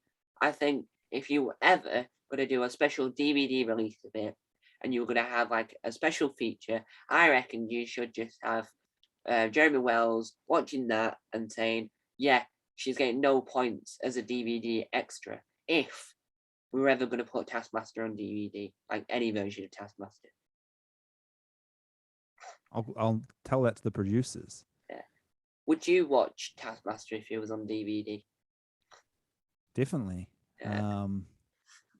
I mean, huge Taskmaster fan. I'll watch it. I'll watch it on any medium. I was I'll watch saying, it on VHS. ooh, that'll be quite hard because it's the resolution of the cameras and the quality of the video. Yeah, and I'd have to find a VHS player. It would be really tough, but I actually I'd do it. I actually, funnily enough, have one in what we now call the cinema room. Wow. I have a TV that's compatible with a VHS, and around the corner I can watch Red Dwarf or Vickery Dibley on VHS. Wow. Mm, yeah, I'm a retro fan, and another fun fact. So the other side of me, as well as having the Taskmaster board game and the Taskmaster board game expansion pack, I have a electric typewriter. Incredible. I have an I electric. Yeah. Yeah, we have one at the Taskmaster house, but it's quite an old, very old one. Yeah, a manual typewriter. Yeah, manual for sure. Yeah. Yeah, and so with that, and I was saying to Alex, with having Taskmaster on DVD, the extras would be the podcast. So what that would mean is even if they didn't manage to do a New Zealand DVD release, you will still be on a DVD of Taskmaster because you were on the podcast. Yes. Okay. Wonderful. And that I'm and keen. you would have it as a, so you have that series 1, episode 1, and then the bonus feature for that would be the podcast version of the. Yeah, right. And they could also do like director's commentary over the Yeah. episode, which you could turn on, and you could have the contestants all doing commentary. So you can watch it normally and then watch it back with everyone kind of being like, oh, and my thoughts Yeah. here were this. And then you have like behind the scenes and interviews and that. And I say put interviews on there, and that isn't a way, that isn't me saying, put me on the DVD if they do it. So my interview with Alex on, because that would never happen. But I don't think Alex seemed up for it. But I think the first step is to get Taskmaster on Netflix before you can think about DVDs. Have you been to the Taskmaster house? No, sadly not, because without giving my location away, I live, if I remember correctly, I live in the north. So I live, Okay. I live like a few hours away from, I live like 4 Right. hours away from London. So One day, it's not really one day you'll be able to get a photo taken outside the yeah. gate. Well, Or in. my goal is to one day get to meet Alex personally, like in the flesh, rather than Wonderful. rather than in an internet interview. The same with most of the people I've interviewed. I want to meet them one day in the flesh. Yeah, Awesome. sounds creepy.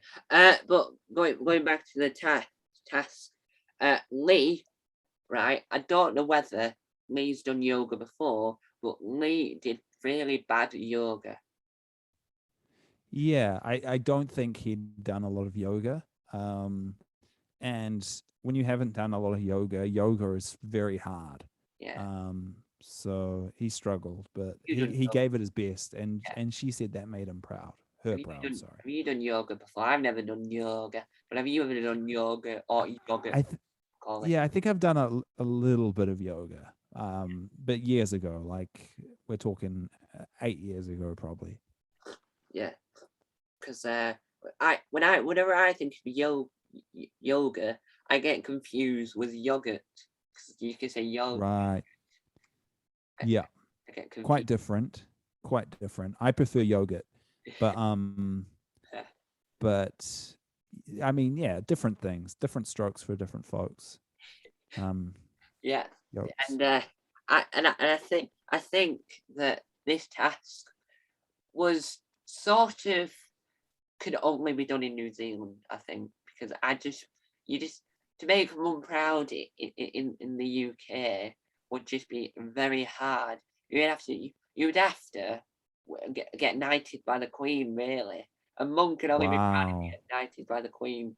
British mums have very high expectations Yeah. for their kids. Yeah. Wow. Okay. Yeah.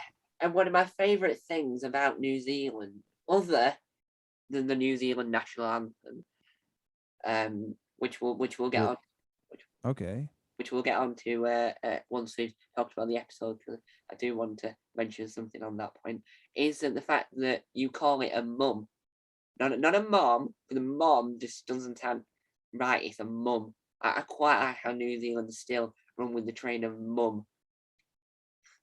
Okay. Yeah, it's just Like, weird. are you talking about the pronunciation or the spelling? Oh, the pronunciation, because it sounds better saying mum instead of mom. Yeah. Okay. It sounds, you don't want to make a mom proud. Yeah. It's like a mom. You want to make Okay. you want to make something that sounds sensible. Okay. You don't want to say mom. You want to say mum. Yeah. Right. Pronouncing it correctly. Okay. Yeah. Back to the national anthem. Yeah, well, I just love the national anthem. I'll mention this now. So I love it to a very weird extent that I've heard it so many times. I think I know the first bit in English, and I know the first 2 words of the Maori section. Which Wonderful. yeah, I was telling someone every so often I could just be still somewhere and my brain could travel to the New Zealand national anthem. Wow. Out the blue. And I think, Do you know the South African one? no, I'm not. The South African one is good. it's quite weird because they've got is like very much two different songs, Yeah, but definitely worth checking yeah, out. I definitely rate the South African one up there. yeah. The New Zealand, I might have had my facts wrong, but the New Zealand one's got two different versions, which is God Save the Queen and then the God Defend New Zealand. Well, God Save the Queen, yeah. I think God Save the Queen used to be the national Yeah. anthem. Oh, all Just right. like It's we, no longer yeah, is it? Is it? yeah. Oh, yeah. Yeah. Oh, sorry. No, yeah, no, it's I feel like it's no longer Yeah. Because treated like a I read mm, somewhere, and you can correct me if I'm wrong. I read somewhere that it says that that God Save the Queen was a national anthem, and then in the 70s they did a competition, and God Defend New Zealand won this competition. Have I got my facts right there? no, I think that's correct. I'm not sure of the exact year, but I No. believe that's what they did. Oof. And a few years ago they tried to do the same thing with the flag. They had a kind of nationwide competition to design a new flag, Yeah. and it was quite poorly run, I think, and ultimately the finalists they had like a kind of judging panel who chose the finalist flags, and basically no one liked the finalists, and so we just decided to keep our flag the same Yeah. flag. I quite like the New Zealand flag because I think I do see the issue there that a lot of people have, and they mentioned it on Patriot Brand, which is where it looks too similar to the Australian one because apart from the colours in the stars are a reddish colour. Yes. I do see Yep. the issue there, but it's still a really good flag. It's still one of the best flags. Well, thank you for liking our anthem and our flag. Yeah, and it's like the weirdest thing because over the last since started watching Taskmaster New Zealand, I've ended up being obsessed with New Zealand itself. So all the New Zealand programs, watching New Zealand, watching singing along to the telethon song, the New Zealand version, and I properly know that off by heart at this point. I'm not going to recite it because I'm going to be here all day because I'll probably get into the rhythm. It's just really odd. I've just absorbed now in New Zealand. Wow, thank you. You have to come visit New Zealand sometime. Uh, It's I've never, yeah, I like it a lot, New Zealand, and to the listeners, come over. See, we've got some great mountains, great lakes, some forests, beaches, you name it. and you've got the Hobbit, the Lord of the Rings, and the Hobbit. Lord of the Rings, yes. Hobbiton, Yeah, yeah, yeah. it's Now, all here. yeah. Now, before I get into the scores, I will mention that I don't know if you've heard, but the Lord of the Rings TV show, the first series was filmed in New Zealand, but the second series is coming to the UK. Yes, it's been big news that they've left us. Yeah, I have a friend Leon who's going to be in it. I'm Wow, not sure. He's signed a NDA, so he hasn't told me what role he is, but nobody's in he's. that season. It. That's what. I That's think he's probably an elf. yeah. That's why NDAs annoy me a little bit because NDAs you just if you ask a question, the person that signed it doesn't know whether they're asked to say yes or no to a certain answer because a lot of people speculating who's in series 13 of the UK version because that film and you can't say this person did because the person that signed the NDA legally can't say yes and can't say no because if they say yes and no they'll give it away and they'll be in breach of the contract. Mm. Did you have to sign an NDA when you did New Zealand or was you free not to NDA? I didn't sign an NDA, but I don't think. But they maybe I did, but I think they just told me not to tell anyone, and I always take that very seriously to the point Yeah. where I came back from New York to film season 1, and I remember like my brother asking me why I'd come back, and I said I was doing this music for a web series, which I could have just done in New York. Yeah. But he then told me he was doing Taskmaster because he can't keep a secret like I can. And I still didn't tell him. So I think I pride myself on being good at keeping secrets. Did he find out day one of studio or day one in task? When did he No, find he found out I think just before actually maybe he started filming his tasks. out? Yeah, I, I'm good at keeping things secret, Yeah, and that's mm. you must be the best person to tell secrets to then. Yeah. If anyone needs someone to tell a secret to and they don't want it getting out, I'm your guy. Yeah, or create a It's something like a website sorry. called paulsecrets.com. Yes. With this I'll start a business where I just hold people's yeah. secrets. Now, just before we get on scores, because I just remembered, I asked the fans without them knowing. None of them knew I was going to interview you, but I asked in a cunning way because whilst you were on the podcast, I got to sneakily ask people questions that what they would want to ask you. Right, they might not make it onto the podcast without them knowing that I'm going to interview you. So it was a whole hush hush Okay. thing because I find it funny because people get really excited and really shocked, but I'm just so cool and calm about it. It makes me giggle. Now, people want to know, Wonderful. what does Jeremy Wells smell like? He smells good. I would say he's like one of the best kind of most groomed, well groomed people I've ever stood close to. Like he's wearing the most impeccable suits all the time. I've never seen him not looking incredibly swish. And I'd say he smells really nice. I don't think I'm great at describing smells, but it's I don't know what kind of cologne he wears, but it's good. He gifted me a candle. I don't know where it is, but it's a very nice smelling candle. Actually, this is the box. Ooh, It's a very fancy box. yeah. I mean, it's a fancy candle for sure. It's got some, when it's got some of these sort of oh, Yeah. some of these like symbols on it.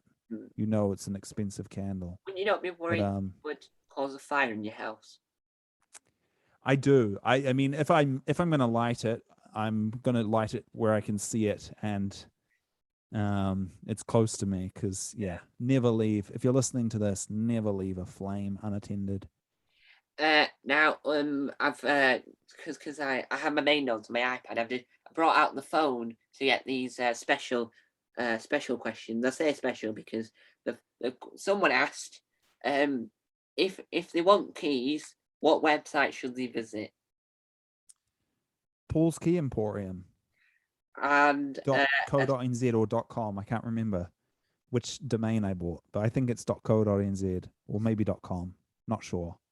and a very similar question on the same lines. If they want to get a tape measure, what website should they visit? Kiwi Tape Measurers Now, .co.nz or .com. Again, I can't remember which domain I bought, but is that a legit website? Can you legit legally actually buy keys from you, or is it just an elaborate joke that you've I seen? mean, I think we're all sold out of keys at the moment, and tape measurers, or as they're more commonly known, tape measures. But yeah, we're all sold out at the moment. But we'll be back after our crazy key sale. We sold a lot of keys, so yeah. Yeah. If you want to buy a key and you live in the New Zealand area, go to keys, paulkeys.nz or .com or whatever. Paul's Key Emporium. Paul's Yeah. Key Emporium. Or if you live in the year 2026, you can go to the actual Paul's Key Emporium that probably will not be made, but it's an elaborate joke that probably will stretch on a little bit too far. Now, going back to the episode before we got sidetracked, Guy got 3 points, Madeline got 4 points, Lee got 2, Brinley got 5, and Angela got no wait. Brinley got 1, Angela got 5. I got myself confused there. And Yeah. yeah. Wait. So wait, who won? Angela won. Angela won that task to make the mum proud. I got myself well confused there. I was only reading numbers. Yeah, what do you think? Do you think that was well deserved? Um, it's a tricky one, that, because all the others were just not really doing that much apart from an obstacle course and Brindley running a lap. So I feel like because Angela actually put effort into it and actually did something that involved you as well, I think she sort of deserved it. What did you think? Yeah, I think she probably deserved it. I think 5 points, Yeah. 5 points from me for sure. So that left the episode scores at the moment was Lee on 7, Brindley on 11, Angela on 12, Madeline on 14, and good old Guy Williams on 16. Now, I'll say this because I don't know if you know this, but you probably do. But Taskmaster Series 12, the UK version, used one of your tasks from, I think it was either Series 1 or Series 2. I can't roughly remember, with the live task where they were, when they'd swapped it up a little bit, when they weren't doing the colour. I think The it was poses, yeah. the colours one. What was your thoughts when you noticed that, or did Avalon or Alex give you advance warning? Uh, I mean, I'm not fully sure about warning and stuff, but it's quite cool. I think it's an honor. Yeah. Yeah, Um, yeah. I think it's really cool because obviously, huge fan of Taskmaster UK, or Taskmaster as it's commonly known, and yeah, so I think it's a huge honor. yeah. And they also in Series 12 were using a task from the Swedish version, and the Swedish Taskmaster, Babben Larsson, who I proudly got to interview, was happy that Wow. Alex was using one of her tasks in his version, and he was happy that she was happy. Yeah. Well, I mean, definitely, I'm definitely happy as well. Yeah, So I think everyone's happy. yeah. And that's what's really good because he's not directly copying it, he's using it and switching it up and adding bits and taking bits to make it Yeah, function. and we definitely, like, in season one there was one task heavily influenced by a UK task, where it was about scoring points, and they didn't know how to score points, Yeah, and it was uh, compliments, which was heavily inspired by the one on the squash court yeah, where it was scoring points. Yeah. yeah. Now, with the live task was actually a really good task because I've only wrote one poem and I'm trying to write other poems for other bits and bobs. But it's write the Taskmaster a poem. Now, are you very good at writing poems or limericks? I haven't written a lot of poems, uh, in recent years, at least. I would say I'm not a great poet. I guess writing songs is a way. It's kind of a form of poetry. Song lyrics, that would be the closest. But a limerick, I haven't written a limerick in many years, I would say. As a kid, we'd do them at school, and I would mainly just try and keep rhyming the same word but with different meanings was the Yeah, main thing I would do. yeah. And so everyone did it at once, and like I think the poems were good, but what defines a poem? Does it have to rhyme all the time, or does it? No, So was it? Did it seem like a hard one to judge? Because not every poem's the same. Poems take different structures and formats. I mean, any sort of art based task, I think, is going to be hard to judge. Like, it's very subjective. Um, Obviously, there's tasks that are very easy to judge because Yeah, it's a measured thing, but with something like this, it's definitely hard because, and that's why you need a taskmaster to yeah. be the overall judge. Yeah. And so, oh, my keynote, because live tasks are a nightmare to write notes for because they're all doing it at once, and it's like you have 200 seconds, so it's barely any time to get any proper information from it. And I thought all the poems were quite good. Now, I just think like the live tasks work really well for for helping to make because the show in itself works really well, and the format with having a live task, so you get to see them in a live format, so how they react in the moment, and you get to sort of it's like a learning curve. So you watch them do the thing, then you think, what goes to their brain at the time, and especially with series 2, you learn what went through David's brain at the time when he was trying to draw on the pinboard without looking elsewhere, and you can see the process go through the heads, and that's really good. And I quite like how like you're doing really you just don't say much, and you just try not to laugh, because that's the hardest thing to do on TV. Try not to laugh. Live tasks are really tough because it's so chaotic. Yeah. Like it gets cut out, but basically there's usually kind of 10 minutes before they start of me just making sure everyone understands the task, because Yeah. I kind of let them ask me some little questions just to make sure, but it's because it's so chaotic. Five people all doing a task at once. Yeah. Now, I spoke to David a few weeks ago, and he said that he was a tester before series 1. How did he become a tester to test the live tasks? Basically, yeah, we just did one day where we brought in a couple people just to test live tasks. Yeah.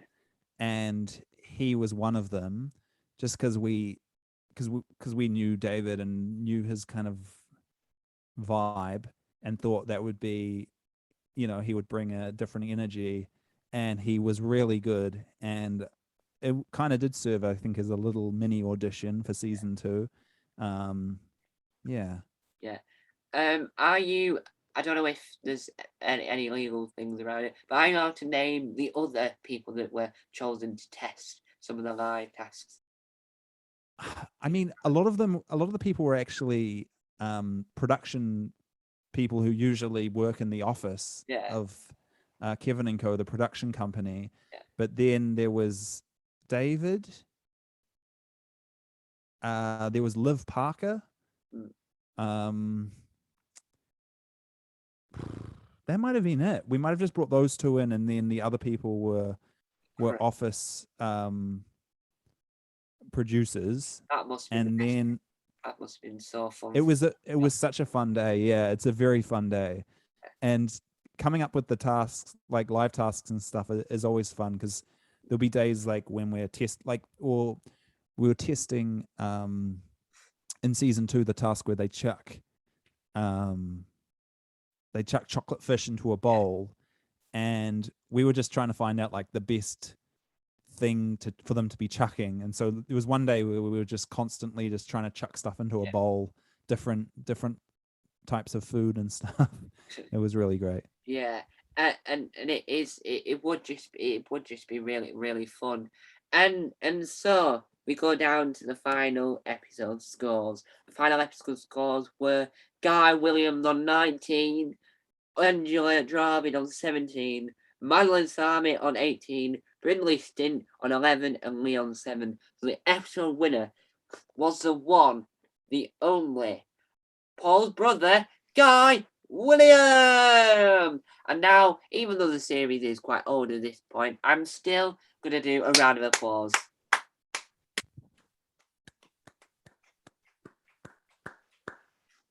Wow. Congrats, Guy. Were you over the moon when he won? Were you over the moon?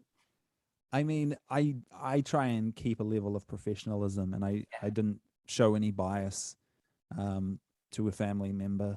Yeah. But so I feel like I was equally happy whenever someone won. Now, skipping to series 2 quite briefly, Guy Montgomery was on it. And are you childhood friends? Because I don't know how, it just seemed a little bit odd that he stole photos of you for his t-shirts. No, I would have met Guy in, I think, 2014, Guy Montgomery, when I moved to Auckland, which is kind of our biggest city. You probably know as a New Zealand buff. But but it's quite funny. I always find it funny in New Zealand because you do basically know everyone.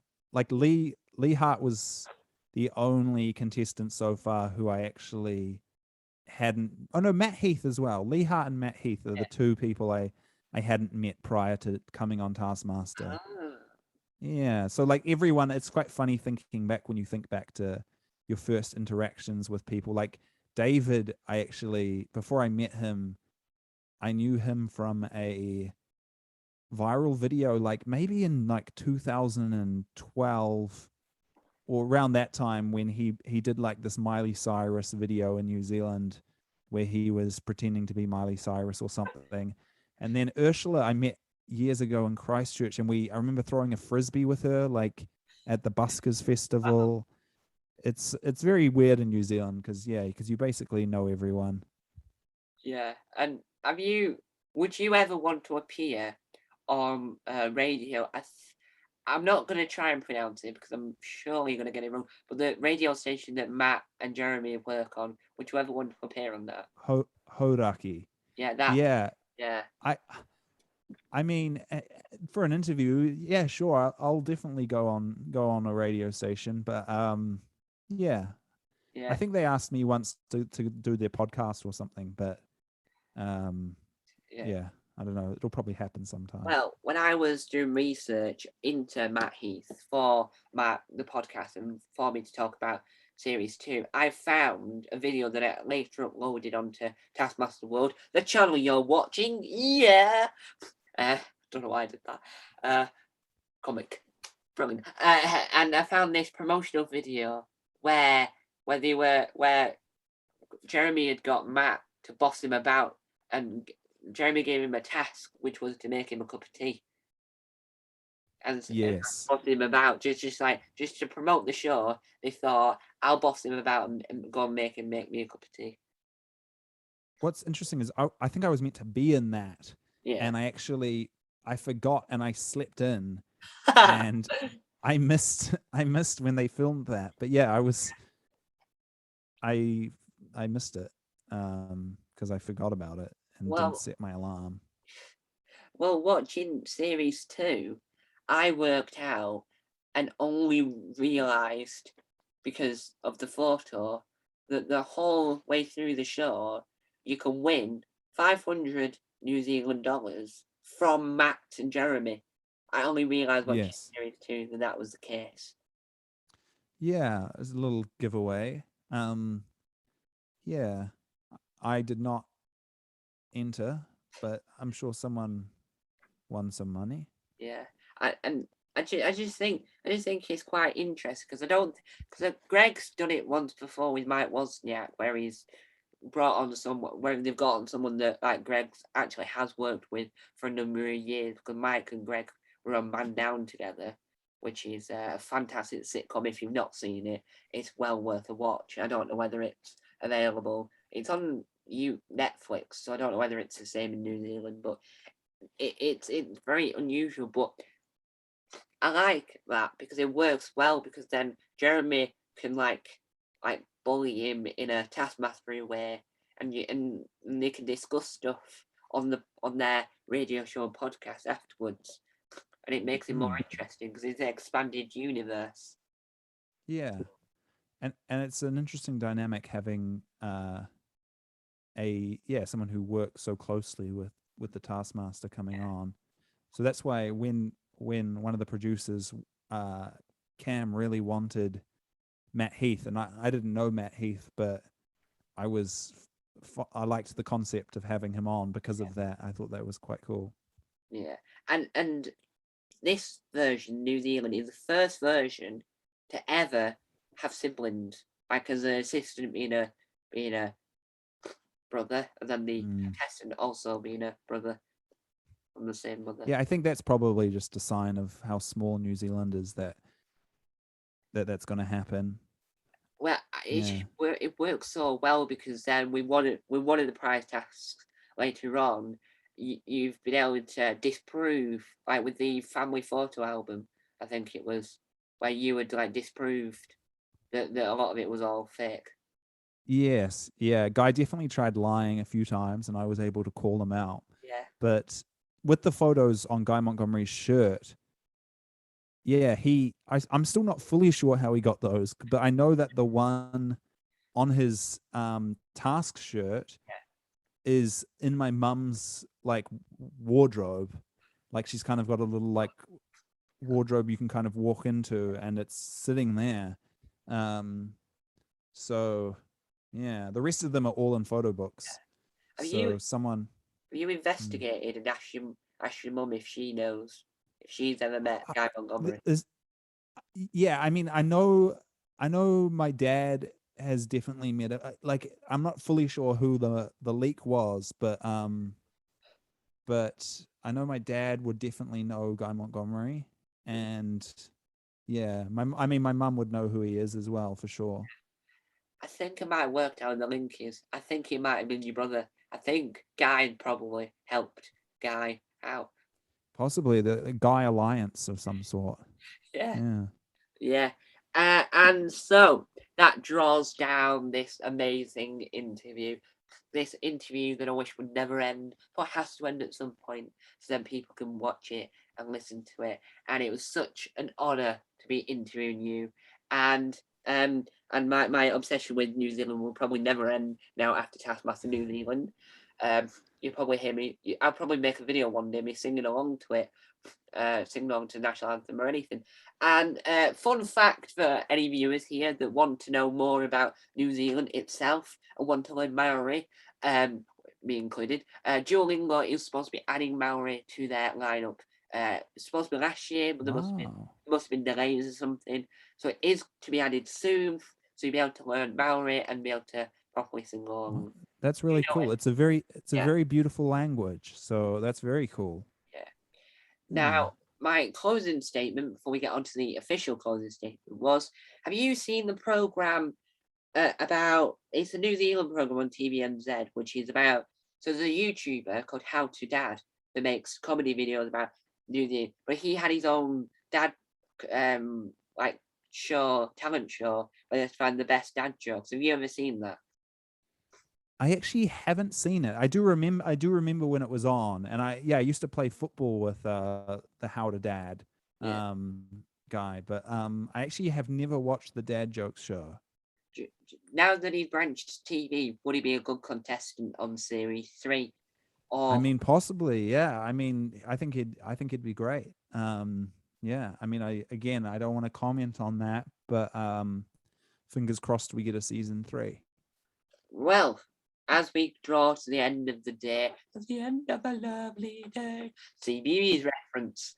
Um, I, that's how weird I am. And so, as Ed Gamble does, and as I always pinch, and I will say something about Ed Gamble at the very end that I'm a little bit annoyed with. But still, to wrap it off, what was your experience on Taskmaster World, the podcast, from 1 to 5? Well, I gave Ed a 4 uh as revenge for beating Rose, and I'm as far as I'm aware, you have not beaten Rose in anything. Well, who knows? So yeah, I'm gonna give you a 5. Hooray! Woo! Mm. Now, I will like to make a statement for if Ed Gamble is watching. Right, so the end of the podcast, you make a statement that blatantly copies from me. At the end of his podcast, it goes, and remember, keep tasking. That's what I started that. I started that. Wow, I that's started. your that's your catchphrase. Yeah, that's my thing because I stole it from Keep Strictly. tasking. Yeah, Wait, where did you steal it from? Strictly. Strictly. Strictly. Strictly Come Dancing, which is Yeah, globally right. known as Dance with the Stars. They end it with, and remember, keep dancing, and they do the whole little dancing thing, and I just Yes. stole it and swapped the dancing to Keep task. tasking. Yeah, Yeah, right. yeah, You should hit him up and get some royalties for that. Your catchphrase. yeah. Well, hopefully one day I'll be able to interview Rose, Jeremy Wells, and Ed Gamble. But first of all, I have to conquer Mike Wozniak. Um, So if anyone from series 1 and Jeremy Wells is watching this or listening to this, please go and get in contact with me and I would love to interview you because so far I've almost conquered New Zealand. I've got the task writer and warm-up act Sam Smith, Ursula Carlson, David Creos, Paul Williams, and that's 4. I said I almost completed it, but I haven't. That's only 4. So, No, but that's like 10% of our population. So so if anyone wants to come on from the versions, halfway come on, and if Ryan Leary is watching this, he probably isn't. Please, if you get an email about Series 3, please accept the email. You'll want to be on it. Ray O'Leary, did you say? Yes. Are you a big Ray O'Leary fan? Yes. From Have You Been Paying Attention? Yes. Okay, wow. You do know your New Zealand stuff. Yeah. I've also seen the Croatian version of Have You Been Paying Attention? Wow, okay. And funnily enough, and this is an information that I'll say before we end it off, and it probably won't happen, so I'm allowed to say it, but I did at one point want to make my own UK version of Have You Been Paying Attention? Okay. Because I currently run my own Doctor Who panel show on my main channel. Is Doctor Who your favorite show? Yes, it's the best show ever. I've got an image of David Tennant, which was signed from Amazon, so it's probably not actually signed by David Tennant, but it technically is. That's cool. I've never seen Doctor Who, but I've written a scene for it, and it's probably already in there. But and it'll be like Doctor Who, and then someone will be like, "Who are you?" This is more like a catchphrase for him, or her, right? Doctor Who is the Doctor, and the Doctor's like, oh, someone's like, "Who are you?" And then the Doctor's like, "Doctor," and then they go, "Doctor Who?" And they go, "Precisely." And then has that happened? No, but there was a film with Peter Cushing in it where he called himself Doctor Who. Ah, okay. Well, that's my big pitch for Doctor Who. If any of the writers are watching, Russell T Davies might be watching this. He's a big writer. Okay. He's quite popular. Right. So anyway, guys, thank you guys for watching this, and thank you once again, Paul, for coming on to this glorious podcast. Thanks for having me. It's been a lot of fun. Yeah. I hope I haven't rambled too much. Well, you won't have rambled too much. But as Strictly as always says, and remember, keep tasking. Bye! Hello everyone, please subscribe to Taskmaster World.